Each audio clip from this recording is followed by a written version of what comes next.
Expedition Self. What a dream I have had for so long, and I'd like to talk just a little bit about how my vision rolls out from here, and maybe even a little bit of how it came to be. So I've been doing my own self-development process for the last 30 years, and while I've been engaged in it, I've been paying attention to it, and I've been helping other people through it. The self-development process has been applied in a corporate or a business or an organizational environment, and all that time I thought if I could just find a way to do the work with just individuals without having to be inside of the structure of a company, then it would be great. But before the internet, it seemed like just a daunting task, and of course I probably wasn't really ready then anyway.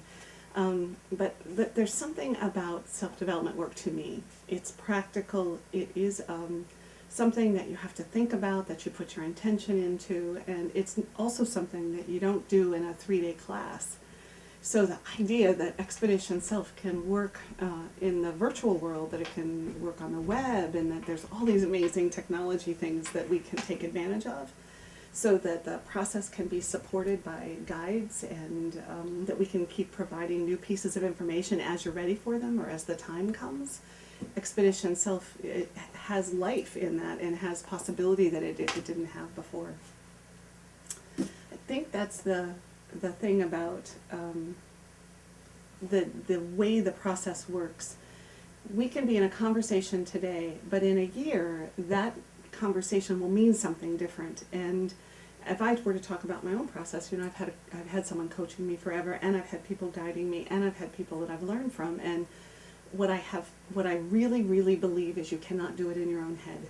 And you cannot do it by keeping your thoughts inside, because really the only reason we want to keep everything inside and keep it private is because at some level we're embarrassed by it, or we're ashamed of it, or we're afraid we'll be judged. So the coming into a community to talk about self-development as if we're just talking about growing flowers, that is the potential of what we can do on the journey together. And I'm willing to share my process across the boards. And I grow every time I do. I get a little freer. I get the opportunity of making it a little less dramatic and actually seeing something I never saw before. And so the Expedition Self vision starts with my idea or my sense of having a community where we share our own process with each other, out in the open, without being embarrassed about it.